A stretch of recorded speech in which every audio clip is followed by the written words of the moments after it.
संविधान दिवस पर सियासी जंग। कांग्रेस ने बीजेपी पर संविधान के मूल्यों को ध्वस्त करने का लगाया आरोप। बीजेपी के पूर्व मेयर ने कहा, कांग्रेस का इतिहास संविधान की मर्यादा तोड़ना। कृष्णानगर के गोयल हॉस्पिटल में महिला की मौत के बाद ज्वेलरी गायब। स्टाफ पर चोरी की आशंका, पुलिस पर कार्रवाई न करने का आरोप। परिजनों ने कहा, अस्पताल के सीसीटीवी में पूरी घटना हुई कैद। सीएम रेखा गुप्ता ने कहा, हर झुग्गीवासियों का होगा पक्का मकान। कलंदर कॉलोनी में झुग्गी बस्ती के लिए टेंडर हुआ पास। फ्लैट्स में होगी सभी मूलभूत सुविधाएं। न्यू अशोकनगर में रेहड़ी पटरी वालों का एमसीडी के खिलाफ प्रोटेस्ट। कोर्ट से मिली अनुमति फिर भी परेशानी।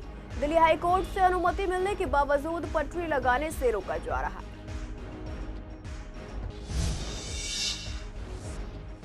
वकील के साथ बदसलूकी और धमकी बना बड़ा मुद्दा। समन की अवहेलना और वकील से अभद्रता पर आरोपी को भेजा गया जेल। आरोपी ने पीड़ित के परिवार को जान से मारने की दी थी धमकी। नमस्कार, आप देख रहे हैं सीसीएन डिजिटल। मैं हूं आपके साथ शिवानी तिवारी। स्वागत है आपका हमारे खास कार्यक्रम पूर्वी दिल्ली खास में। बुलेटिन की शुरुआत करेंगे कुछ खास खबरों के साथ। संविधान दिवस पर भी राजनीति का तापमान कम होता नजर नहीं आया। कांग्रेस ने आरोप लगाया कि संघ और बीजेपी संविधान के मूल्यों को कमजोर कर रहे हैं। कांग्रेस सांसद राहुल गांधी ने कहा कि संविधान पर होने वाले हर हमले के खिलाफ वे सबसे आगे खड़े रहेंगे। वहीं पार्टी अध्यक्ष मल्लिकार्जुन खड़गे ने कहा कि बीजेपी और संघ के लोगों को संविधान से कोई सरोकार नहीं, वे इसकी धज्जियां उड़ाने में लगे हैं। इसी मुद्दे पर बीजेपी के पूर्व मेयर श्याम सुंदर अग्रवाल और नेता सुशील तिवारी ने कांग्रेस को कटघरे में खड़ा किया।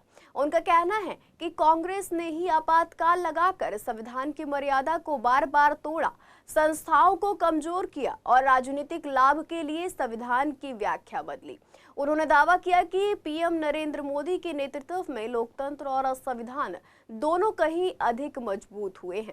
वहीं जब कांग्रेस नेता नरेंद्र नाथ से प्रतिक्रिया मांगी गई तो उन्होंने टिप्पणी करने से इस पर इनकार कर दिया। संविधान को ध्वस्त करने की परिभाषा शायद उनको नहीं मालूम। कांग्रेस सरकार ने अपने शासनकाल में 77 बार संविधान का संशोधन किया है और ज़्यादातर संशोधन उन्होंने देश की भलाई के लिए नहीं किया, उन्होंने अपनी भलाई के लिए किया। पहला संशोधन उन्होंने 18 जून 1971 को किया, जब हमारे देश के लोगों की अभिव्यक्ति की आज़ादी को कम किया गया। दूसरा संशोधन 5 नवंबर 1971 को किया गया, जब नागरिकों के मौलिक अधिकार को कम किया गया। और तीसरा संशोधन तो वाकई में काला अध्याय लिखा जाएगा, जब 18 अगस्त 1975 को संशोधन किया गया, जब इंदिरा गांधी को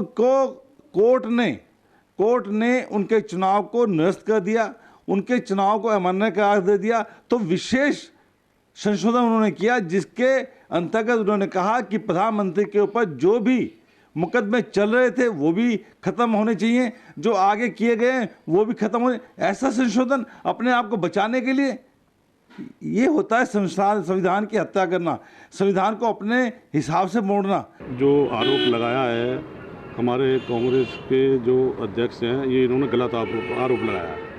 भारतीय जनता पार्टी तो संविधान के तहत काम कर रही है और भीमराव अंबेडकर जी ने जो ये संविधान बनाया है, ये जो देश को जो संविधान दिया है, इसमें हमारे जो देश के नागरिकों को लोकतंत्र का अधिकार, न्याय का अधिकार, समानता का अधिकार, ये हमारे भीमराव अंबेडकर जी ने देश को संविधान के माध्यम से दिया है। और हमारे देश के अंदर हर एक नागरिक को बोलने का अधिकार है। लोकतंत्र हमारे इसी देश में है, नहीं तो बाहर आप चले जाओ, आप अपनी जो है बोलने का आपको बहुत ही ऐसा अधिकार नहीं है, मगर ये हिंदुस्तान के अधिकारी के अंदर है। और ये हमारे जो भारतीय जनता पार्टी की जो सरकार है, मोदी जी की सरकार है, ये देश को आगे बढ़ा रही है, लोकतंत्र को बढ़ावा दे रही है और जो इस संविधान के दायरे में ही काम कर रही है। संविधान से अलग कोई भी काम नहीं हो रहा। कृष्णानगर स्थित गोयल हॉस्पिटल पर एक बुजुर्ग महिला की मौत के बाद उसके शव से ज्वेलरी गायब करने के गंभीर आरोप लगे हैं। पीड़ित परिवार ने इस मामले में अस्पताल प्रबंधन की भूमिका पर सवाल उठाते हुए क्षेत्र के विधायक को शिकायत सौंपी है। परिजनों के अनुसार 11 नवंबर की सुबह करीब 5 बजे बुजुर्ग महिला को गंभीर हालत में गोयल हॉस्पिटल लाया गया, जहां उन्हें इमरजेंसी वार्ड में भर्ती किया गया। परिवार का कहना है कि भर्ती के दौरान महिला के कानों के टॉप्स और उनसे जुड़ी सोने की चेन सुरक्षित थी, जिसे अस्पताल स्टाफ ने खुद उतारकर संभाला था। इलाज के दौरान महिला की हालत बिगड़ने पर उन्हें जीटीबी अस्पताल रेफर किया गया, लेकिन कुछ ही देर में उनकी मौत हो गई। शव को ले जाने की तैयारी के दौरान परिवार ने देखा कि उनके टॉप्स और चेन गायब है। परिजनों का आरोप है कि अस्पताल के स्टाफ ने ज्वेलरी के बारे में कोई स्पष्ट जानकारी नहीं दी। बाद में दबाव बनाने पर टॉप्स तो वापस कर दिए गए, लेकिन चेन अब तक नहीं मिली है। परिवार ने पुलिस और विधायक से कार्रवाई की मांग की, लेकिन अब तक कोई ठोस कदम नहीं उठाया गया है। परिजनों ने सीसीटीवी जांच कर दोषियों पर कड़ी कार्रवाई की मांग की है।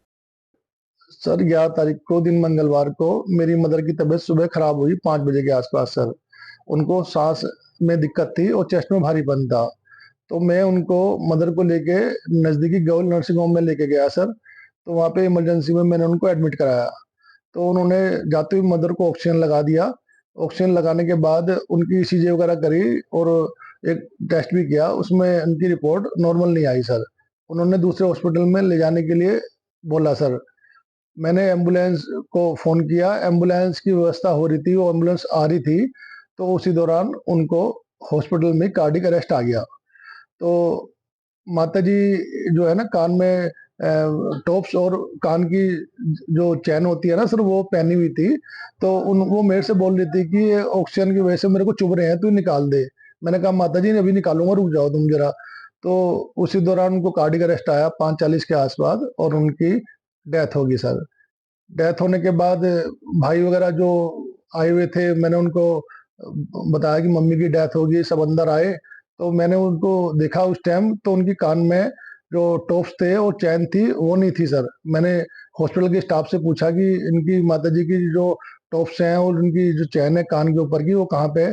कह रही हमें नहीं पता। कह रही देख लो, तकिया हटा के देख लो, चद्दर झाड़ के देख लो, ऐसा बोलते रहे सर। उन्होंने बिना चीज दिए बॉडी के साथ हमको भेज दिया सर। मतलब थाने में भी सूचना दी, बट ना हमारी एफआईआर दर्ज हुई, शिकायत पत्र लेके हमको बोल दिया।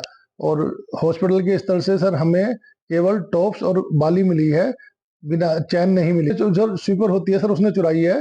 फिर हॉस्पिटल ने जो मुझे फुटेज अवेलेबल कराई उसमें वो साफ दिख रही है सर, वो निकालते हुए माताजी के डेड बॉडी के बाद। सर जब ये मम्मी की जो टॉप्स है और बाली जिस दिन दी बिना चैन के, उस दिन मैं विधायक जी से मिला और विधायक जी बोले कि भाई ये तो जो है मतलब ठेकेदार के अंतर्गत आते हैं, उनके कॉन्ट्रैक्ट से रखे जाते हैं, इसमें हॉस्पिटल का तो कोई लेना देना नहीं है। मतलब दिल्ली की सीएम रेखा गुप्ता ने बुधवार को कहा कि राजधानी की हर झुग्गी बस्ती को जल्द ही पक्का मकान दिया जाएगा। इसके लिए सरकार ने 700 करोड़ रुपए का बजट भी तय किया है। सीएम वजीरपुर इंडस्ट्रियल एरिया के बी ब्लॉक में आयोजित झुग्गी झोपड़ी स्वाभिमान सभा में ये बात बोली। उन्होंने कहा कि सरकार झुग्गीवासियों के जीवन स्तर को सुधारने और हर परिवार को सुरक्षित आवास देने के मिशन पर तेजी से काम कर रही है। इस विषय पर कृष्णानगर के विधायक डॉक्टर अनिल गोयल और शाहदरा के विधायक संजय गोयल ने भी जानकारी दी। डॉक्टर अनिल गोयल ने कहा कि बीजेपी हमेशा जनता के विकास के लिए काम करती है और अब झुग्गी क्षेत्रों में रहने वाले लोगों से किया गया पक्का मकान देने का वादा भी जल्द पूरा किया जाएगा। वहीं विधायक संजय गोयल ने बताया कि शाहदरा की कलंदर कॉलोनी झुग्गी बस्ती के लिए टेंडर पास हो गया है और जल्द ही निर्माण कार्य शुरू होगा। उन्होंने कहा कि सभी झुग्गियों में 30 गज के फ्लैट बनाए जाएंगे, जिन्हें वहीं रहने वाले लोगों को दिया जाएगा। सरकार का कहना है कि इन फ्लैटों में सभी मूलभूत सुविधाएं उपलब्ध होंगी ताकि झुग्गीवासियों को बेहतर और सम्मानजनक घर मिल सके। ये भारतीय जनता पार्टी है, ये मोदी जी जिसके देश के प्रधानमंत्री हैं, और ये भारतीय जनता पार्टी की सरकार मोदी जी के मार्गदर्शन में जो कहती है वो करती है। यही माननीय मुख्यमंत्री जी ने कहा, हमने चुनाव में वादा किया कि हम लोग जहाँ झुग्गी में मकान देंगे तो उसकी व्यवस्था रूपरेखा बन रही, तैयार हो रही है, मिलेगी।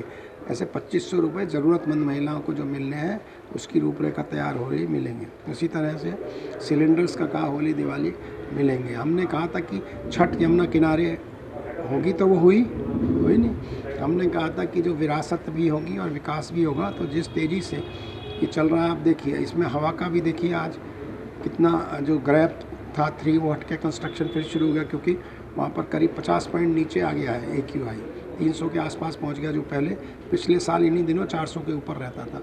मेरी विधानसभा के अंदर कलंदरा कॉलोनी, दीपक कॉलोनी, दिलशाद विहार है, जहाँ पर ये प्रोजेक्ट प्रपोज्ड है और बाकायदा वहाँ सर्वे भी हो चुका है ऑलरेडी। और आने वाले समय में यहीं के जो निवासी यहाँ रहते हैं उन सबको वहीं पर ही फ्लैट बना के दिए जाएंगे और 30 गज का ये लगभग फ्लैट होगा और एक बहुत अच्छा सुसज्जित जितनी व्यवस्थाएं चाहिए घर के अंदर, जैसे मान लो किचन की आवश्यकता है, साथ में आपके वॉशरूम है, टॉयलेट है, ड्राइंग रूम है एक छोटा और एक रूम है और बाकायदा गैस पाइपलाइन के द्वारा गैस की व्यवस्था है। ये सब एक जो आज की डेट में जो फ्लैट्स होते हैं उसमें व्यवस्थाएं होती हैं, उस तरह की व्यवस्था प्रोवाइड की जाएगी। और साथ में ही जितने दिन फ्लैट बनने में लगेंगे, बिल्डिंग बनने में लगेंगे, उतने दिन सरकार के माध्यम से उनकी व्यवस्था भी की जाएगी रहने के लिए। न्यू अशोकनगर मेट्रो के नीचे रेडी पटरी लगाने को लेकर स्थानीय व्यापारियों और एमसीडी के बीच विवाद तेज हो गया है। पिछले साल एमसीडी द्वारा हटाए जाने के बाद रेडी पटरी वालों ने दिल्ली हाई कोर्ट से अनुमति प्राप्त की थी। इसके बावजूद एमसीडी उन्हें मेट्रो के नीचे पटरी लगाने की इजाजत नहीं दे रहा है। व्यापारियों का आरोप है कि डीसी ने उनकी कई बार बात नहीं सुनी और लगातार चालान काटे जा रहे हैं। इसी विरोध में वीरवार को रेडी पटरी वाले एमसीडी कार्यालय के बाहर एक दिन का प्रोटेस्ट करते दिखे। उन्होंने चेतावनी दी कि मांगे नहीं मानी गई तो प्रदर्शन जारी रहेगा। प्रोटेस्ट इसलिए किया जा रहा है कि दिल्ली नगर निगम एमसीडी जोन के जो डीसी हैं, इन्होंने ये चूँकि अशोक नगर में रेडी पट्टी लगाते हैं अपना new Ashok Nagar metro station के नीचे, तो इनको वहाँ से उजाड़ दिया था और ये आपको उजाड़ा था इन्होंने 25 नवंबर 2024 को। इसके बाद मैंने इनको लेटर भी लिखा, मिलने के लिए सब मांगा, बादल कुमार ने कोई टाइम नहीं दिया मुझे। इसके बाद हमने टोटल हाई कोर्ट में रिट दाखिल की एमसीडी के खिलाफ और हाई कोर्ट ने 29 जुलाई 2025 को रेडी पट्टी वालों के पक्ष में आदेश दिया है और आदेश देने के बावजूद भी उसकी अवहेलना करते हुए रेडी पट्टी वालों को वहां से हटाया जा रहा है। हमारा रेडी पट्टी 25/11/2024 में उठा के, ये भी पार्किंग में से उठा के लेके गए एमसीडी और ये मेरे जो स्टॉल बना हुआ था इसको बुलडोजर से तोड़ दिया गया। ये तो पता नहीं भाई, हमें कोर्ट से ऑर्डर मिला था रेडी लगाने का और हमारी 1 साल ये हटवाई गई नहीं, 2 मिनट के लिए हटा लो, हमें पता नहीं था कि ये क्यों हटवा रहे हैं। अब हमने जो हटा ली तो फिर उन्होंने 1 साल कर दिया, फिर हमने वहाँ कोर्ट में लड़ा, वहाँ से हमें ऑर्डर मिला, फिर उन्होंने क्या ही लगाओ। हमारे पास लाइसेंस भी है और कोर्ट का ऑर्डर भी है, मतलब जितने वो चीज़ है सब है हमारे पास और हम लोग वो फुटपाथ पे लगाते हैं, नहीं तो हम रोड पे हैं। बिल्कुल उस फुटपाथ जो होता है नाला के ऊपर फुटपाथ बना है उस पे लगाते हैं साइड में। ककड़ुमा कोर्ट ने शहादरा जिले के आनंद विहार निवासी आकांक्षा के पति नितिन अग्रवाल को न्यायिक हिरासत में भेज दिया है। आरोपी पर दहेज उत्पीड़न, मानसिक और शारीरिक प्रताड़ना और स्त्री धन से जुड़े मामले में 18 अप्रैल को बीएनएस की धारा में मामला दर्ज है। कोर्ट ने बताया कि आरोपी लगातार समन के बावजूद पेश नहीं हो रहा था और मामले को हल्के में ले रहा था। सुनवाई के दौरान नितिन अग्रवाल ने पीड़िता के वकील सुमित जैन से अभद्रता की और पीड़िता के परिवार को जान से मारने की धमकी भी दी। इस व्यवहार को कोर्ट ने बेहद गंभीर माना। गैर जमानती वारंट जारी होने के बाद पुलिस ने आरोपी को गिरफ्तार कर पेश किया, जहां अदालत ने कोर्ट की अवमानना और धमकी को ध्यान में रखते हुए उसे जेल भेजने का फैसला सुनाया। नंदनगरी थाना पुलिस ने डी ब्लॉक क्षेत्र से एक संदिग्ध व्यक्ति को पकड़कर उसके पास से हेरोइन और नकद बरामद किया है। पुलिस टीम में SI Qasim, ASI Pramod, head constable और महिला कांस्टेबल शामिल थे। टीम को इलाके में संदिग्ध गतिविधि की सूचना मिली थी, जिसके बाद कार्रवाई की गई। पुलिस के अनुसार पकड़े गए व्यक्ति की पहचान अमित के रूप में हुई है। एनडीपीएस एक्ट के तहत निर्धारित कानूनी प्रक्रिया के अनुसार उसकी तलाशी ली गई। तलाशी में आरोपी के पास से 18 ग्राम से ज्यादा हेरोइन और 1540 रुपए नकद बरामद हुए हैं। मामले में एनडीपीएस एक्ट की धारा के तहत मुकदमा दर्ज कर जांच शुरू कर दी गई है। पुलिस का कहना है कि प्रारंभिक पूछताछ में आरोपी ने ड्रग सप्लाई में शामिल होने की बात स्वीकार की। पुलिस रिकॉर्ड की जांच में ये भी सामने आया कि वह पहले भी इसी तरह के एक मामले में शामिल रह चुका है। फिलहाल पुलिस ये पता लगाने में जुटी है कि बरामद हेरोइन वह किसे सप्लाई करता था और उसके नेटवर्क में और कौन लोग जुड़े हो सकते हैं। पूर्वी दिल्ली के चंदन नगर में सरकारी स्कूल के पास गंदगी, गायों का जमावड़ा और अवैध पार्किंग के कारण बच्चों और माता पिता को बड़ी परेशानियों का सामना करना पड़ रहा है। स्कूल मैनेजर ने बताया कि सफाई के लिए कई बार नोटिस दिए गए, लेकिन स्थिति लगातार वही बनी रहती है। माता पिता का कहना है कि स्कूल प्रशासन की ओर से कोई ठोस कार्रवाई नहीं की जाती। गंदगी और असुरक्षित मार्ग के कारण बच्चे गिरने का खतरा और बीमारियों के फैलने की संभावना बढ़ जाती है। इस समस्या ने स्कूल आने जाने वाले बच्चों के लिए जोखिम खड़ा कर दिया है। हाँ जी, हम तो लगातार जो है लेटर भेज रहे हैं, एमसीडी को भेज रहे हैं। एमसीडी के सामने जो रिप्रेजेंटेटिव वो लगे हुए काम पे, लेकिन लोग यहाँ के जो लोकल लोग हैं वो जानबूझ के यहाँ यही कचरा डालते हैं। ये देखो गाड़ियाँ भी खड़ी है।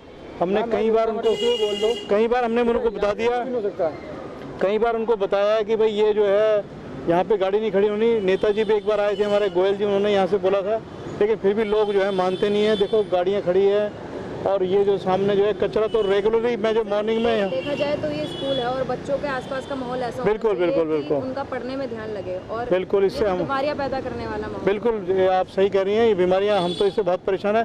परसों हमारे 1-2 टीचर भी यहाँ गिर गए थे। ये गोबर ओबर करके गाय जो जाती हैं वो जल्दबाजी में आई तो फिसल गई यहाँ पे। मैं तब भी आता हूँ यहाँ पे, 2 तला होता है। एक दिन मैं ना तब मैं जल्दी थी, चक्कर में आ रहा था ना, तो यहाँ पे दिल गया तो मेरे यहाँ पे ओचो लगी है। कहाँ पे? यहाँ पे। अच्छा, जितना मुझे कुछ भी बोलो मैम, यहाँ कभी तरक्की हो नहीं सकती, खासकर इतने इलाकों के अंदर। अब उधर चले जाओ सोमवार की तरफ मैम, एनी टाइम वहाँ गायों के चक्कर में एक्सीडेंट होता ही होता है।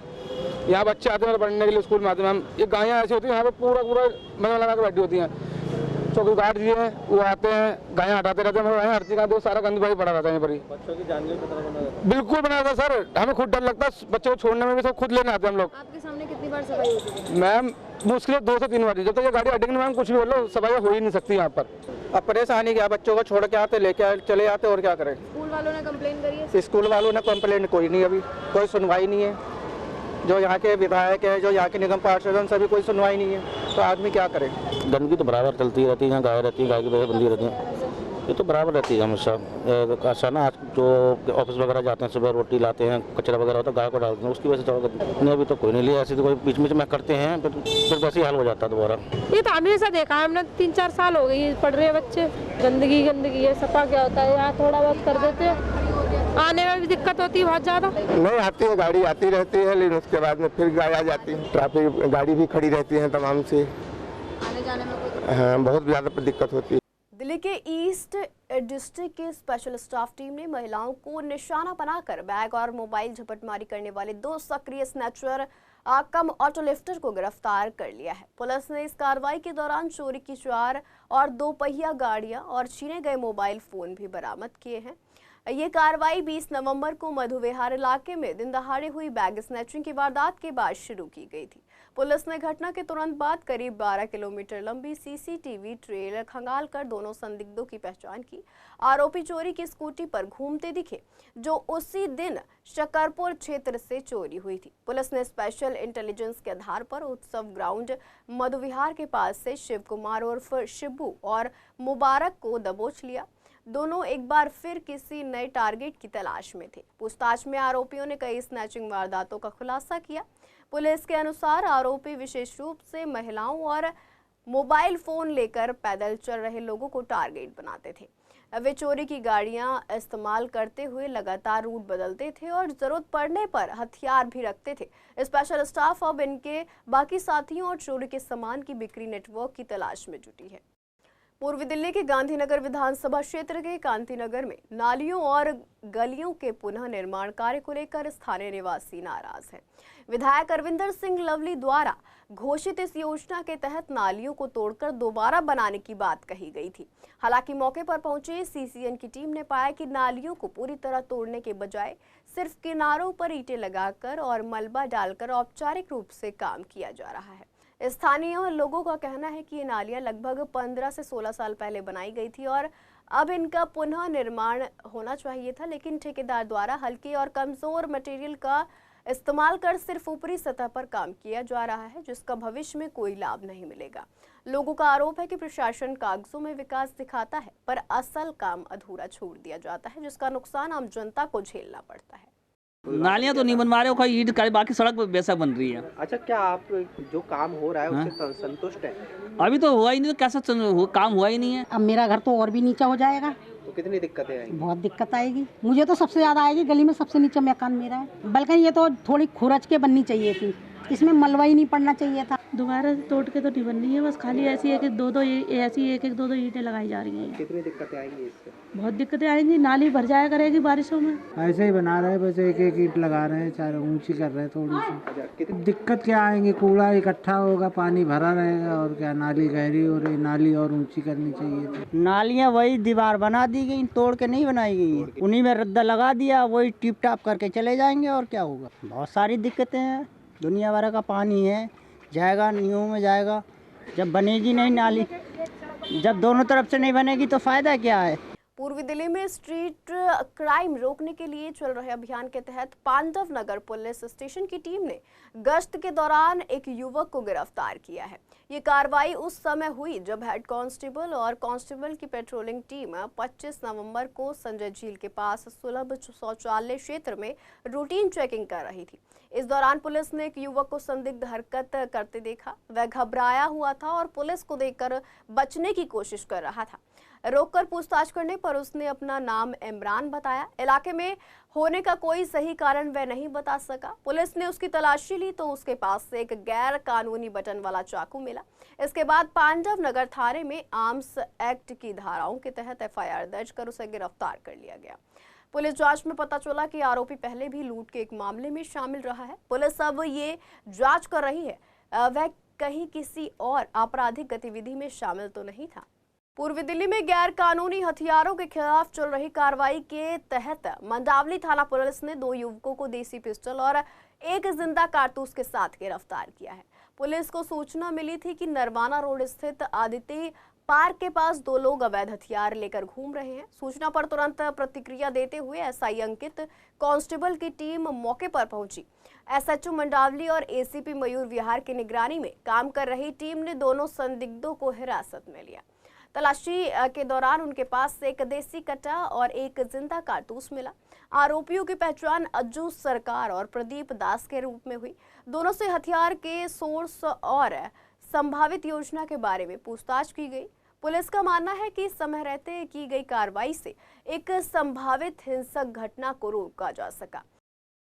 पूर्वी दिल्ली के गीता कॉलोनी के 7 ब्लॉक स्थित पार्क की बदहाल स्थिति के कारण स्थानीय लोगों में नाराजगी बढ़ती जा रही है। पार्क में लंबे समय से सफाई नहीं हो रही, जिससे कचरा फैलने और बदबू की समस्या बनी हुई है। सफाई कर्मचारी कभी दिखाई नहीं देते और ना ही पार्क में डस्टबिन जैसी बुनियादी सुविधाएं उपलब्ध हैं। बच्चों और बुजुर्गों के लिए कोई उचित व्यवस्था नहीं होने के कारण लोग टहलने भी नहीं आते। स्थानीय लोगों का कहना है कि अधिकारियों के घर पास में होने के बावजूद कोई कार्रवाई नहीं की जा रही। रात के समय असामाजिक तत्वों का जमावड़ा लगने से सुरक्षा को लेकर भी लोग चिंतित हैं। ये कई सालों से है जी, तो यहाँ सफाई वगैरह कुछ भी नहीं होती जी, ना घास उगती है, ना कोई सफाई है, ना कुछ है। ये हाल देख ही लो आप, अपने सामने कूड़ा पड़ा हुआ, कोई उठाने वाला नहीं है। यहाँ देख लो, यहाँ देख लो, कुर्सियों की हालत देख लो, टूटी पड़ी है, बहुत बुरा हाल है जी। सरकार की तरफ से कोई कुछ भी नहीं, जब से बीजेपी आई है और बुरा हाल हुआ जी। जबकि निगम पार्षद भी यहीं आसपास रहती है, MLA भी यहीं रहता है, कोई सुविधा नहीं है जी। यहाँ घास लगनी चाहिए, बड़े बुजुर्गों के लिए कुर्सी लगनी चाहिए, बच्चों के लिए खेलने के लिए झूले लगने चाहिए, कुछ भी नहीं है। वो हाल देख लो, उधर कैरियों के हाल देख लो आप। ये इस पार्क का तो कभी मतलब सुधार हुआ ही नहीं है, चीज़ें होती रहती हैं। फिर कई बार 1-2 बारी बीच में आए हैं, फिर 1-2 महीने साफ सफाई रहती है, फिर ऐसे ही कभी माली आते नहीं है 2-2 महीने तक। तो वो माली भी कहते हैं कि हमारे पास इतने पार्क है, हम कौन सी सफाई करें, इतना टाइम नहीं है, कुछ नहीं है। तो इस पार्क की तो मतलब गीता कॉलोनी में सबसे रद्दी कोई पार्क है तो वो ये वाला पार्क है। हाँ, 1-2 बारी जैसे आते हैं, जैसे चुनाव है कुछ है, जब आएंगे फिर सफाई करेंगे, वो कर देंगे। कई बारी MCD वाले आके कर देते हैं, भी नेता आ रहे हैं कोई, और उसके बाद फिर वैसे ही ये देखो, वही डाक के 3 बार। ये गोबर का ये देख लो, यहाँ पे ये है कुत्ते, ये देखो आपके सामने, ये देखो होती है, ऐसा नहीं है कि नहीं होती। पीछे जो तो इन्होंने बड़ी अच्छी कुर्सियाँ लगा दी थी, सब कुछ हो गया था, फिर तोड़ जाते हैं। यहाँ रानी गार्डन के लोग हैं, आते हैं रात बेरात, चीज़ें पहले लोहे के सब उखाड़ बेच दिए अब ये सारा ये वो सीमेंट की लगाई है, वो तोड़ दी हैं सारी, लगे थे सारी यहाँ पर, ऐसी बात नहीं है, पानी भी देते हैं, कई बार कुछ करते हैं, लेकिन गंदगी इतनी हो गई है यहाँ पर, लोग ही गंदे हो गए हैं। बुजुर्गों को बैठने के लिए कुर्सियाँ होनी चाहिए, को बच्चों को खेलने के लिए साधन होना चाहिए। सबसे बड़ी यहाँ है कि यहाँ घास फूस का कोई इंतजाम नहीं है, पानी का कोई इंतजाम नहीं। फिलहाल के लिए पूर्व दिल्ली खास में बस इतना ही। ऐसी तमाम अपडेट्स के लिए बने रहिए CCN डिजिटल के साथ।